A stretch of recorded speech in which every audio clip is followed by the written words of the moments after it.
So yun guys, naulit na naman ulit yung video ko. Pero pasensya na kayo guys. Hindi ako malangya sa tao nang nauulit ang video. So yun na nga. Ito yung Spider-Man Black ko na nabili sa Shopee.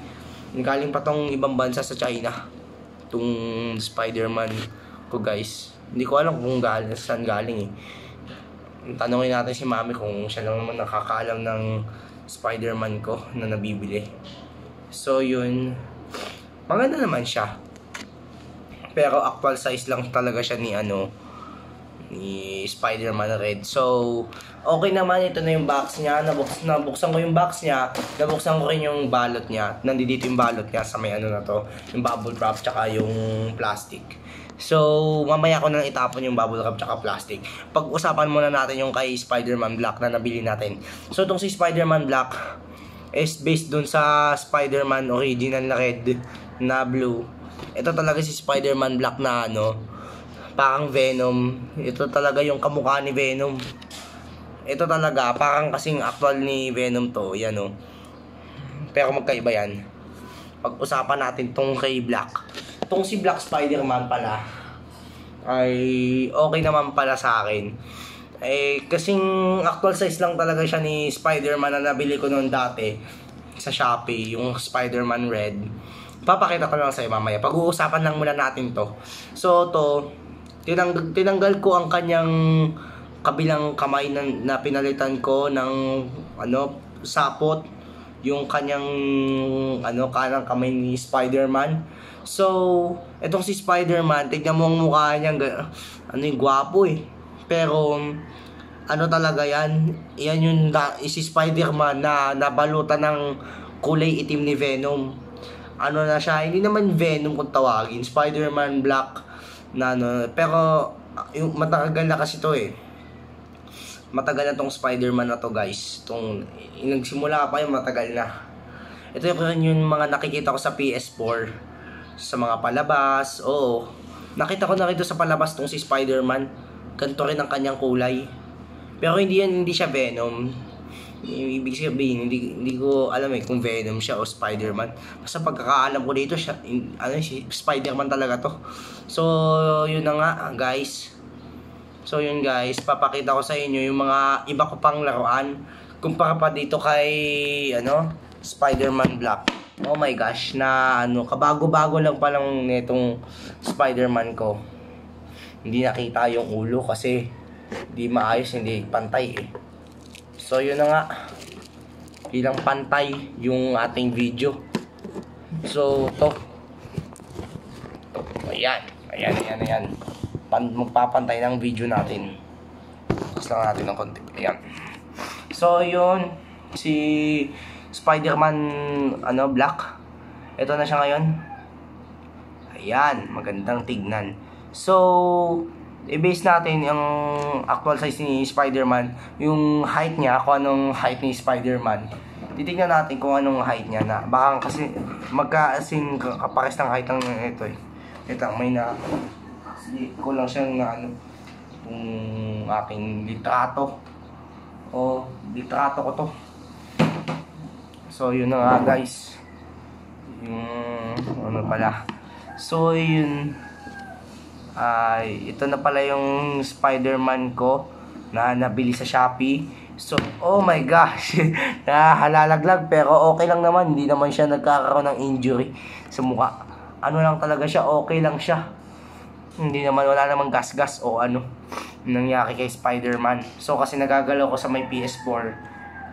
So yun, pagkukumpara natin yung height ni Spider-Man, titignan natin, maglalagay tayo ng ibang superhero dito kay Spider-Man Black.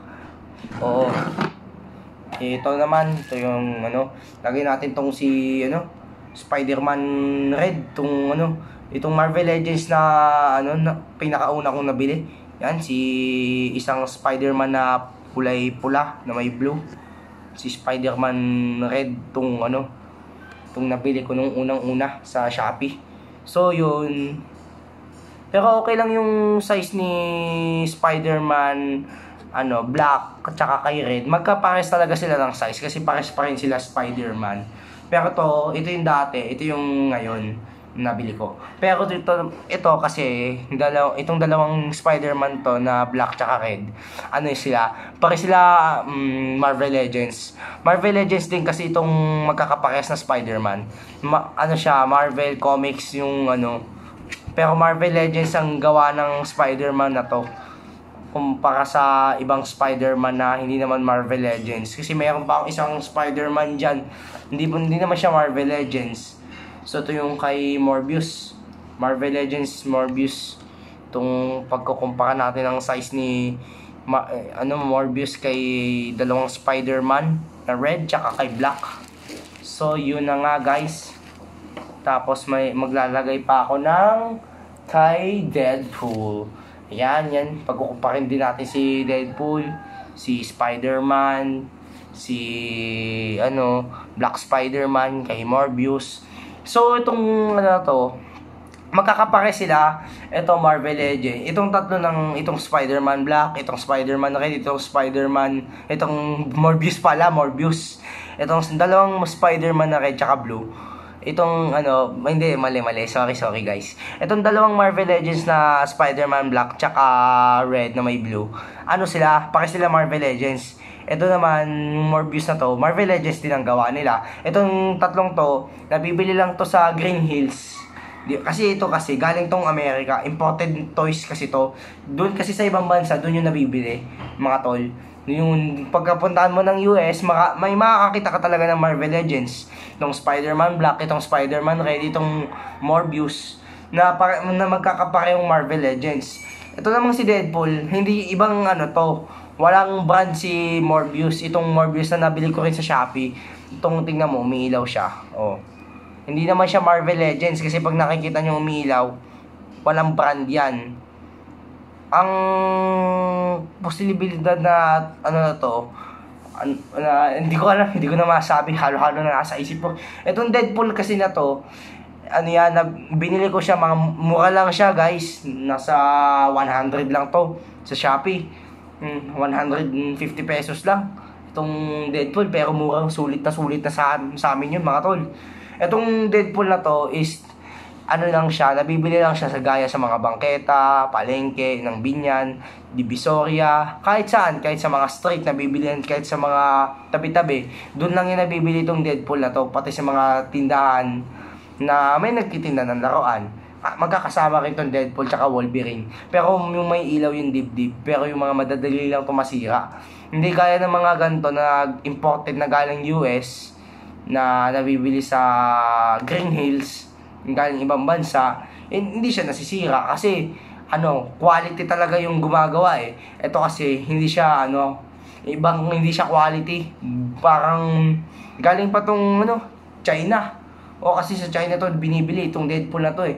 Itong tatlong ito na Amerika talagang may gawa niyan. Kasi ang Marvel Legends, ang nagmamay-ari ng American brand talaga ang Marvel Legends ng itong dalawang Spider-Man tsaka isang Morbius.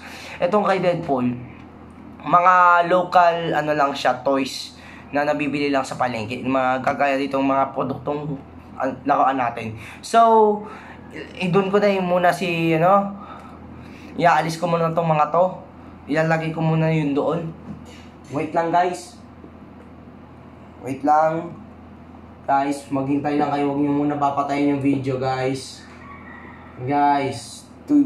Tigil muna kayo sa pagpatay ng video ko. Kasi nag-video pa ako guys. So, ito na nga yung Spider-Man. Okay naman yung size niya. Pero, parang i-compare natin yung kay Venom.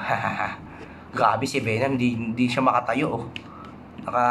Kinukuba siya. Ay nako, parang kumukuba si Venom. Mabigat kasi ito si Venom eh. So tanggalin natin yung kanilang ulo. Ay kanilang ulo yung si Venom tsaka si Spider-Man. So yun na nga si Spider-Man Black, tapos tong si Venom. May kanya-kanya to. Oh yun. Oh my gosh. Grabe. Oh my gosh. So, yun talagang Venom talaga na Spider-Man. So, babalik pa naman natin yan sa dati. Ito si Venom, tsaka si Spider-Man. Oh my gosh. nakakatakot na si Spider-Man. Oh my gosh. So, balik natin. So, okay na. Okay guys. Kung gusto nyo makapunta sa aking YouTube channel, mag-like at mag-subscribe na kayo para updated kayo sa aking YouTube channel ko at mag-subscribe. Ipindot nyo lang yung nasa click button at panoorin nyo ang vlog ko. See you next time sa inyo mga tol. Bye-bye!